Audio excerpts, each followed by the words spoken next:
my platform is I've taken my vision and my goals and I've grouped them into four main points.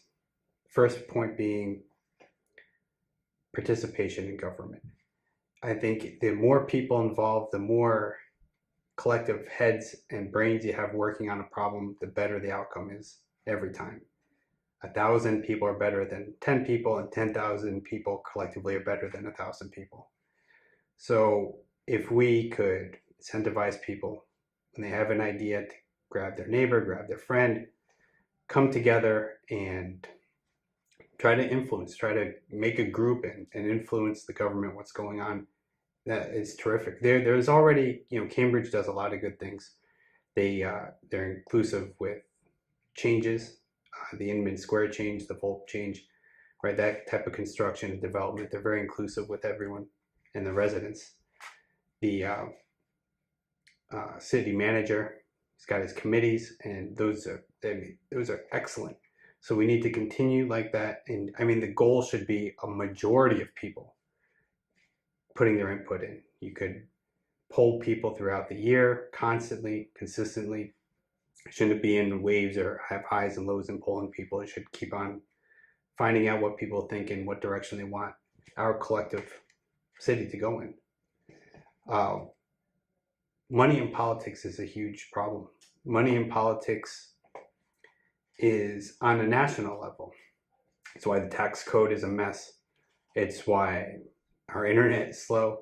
It's why we have systemic recessions every few years. It's why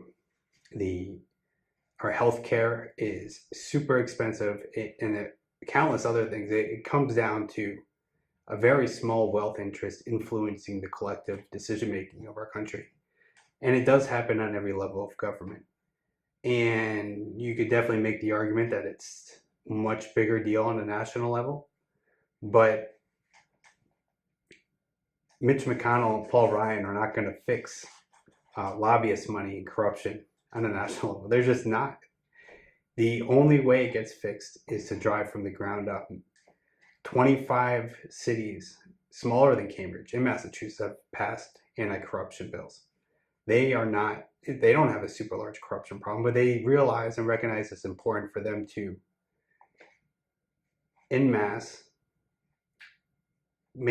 pass the legislation locally, push it to the state level, and let it push up to the national level. It's extremely important. Climate change is one of the three major things affecting our society today. Has to be dealt with. Cambridge is doing a lot to deal with it right now, and I would continue their efforts.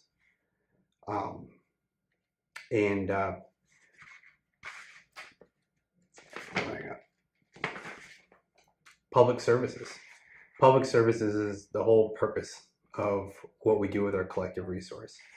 Transportation, public health, it is vital for getting people involved, making sure people can move forward and add great ideas to what's going on now. Education is investment into the future, and it's been shown good education leads to healthy economics down the road. It happens over and over again. So good local education is vital.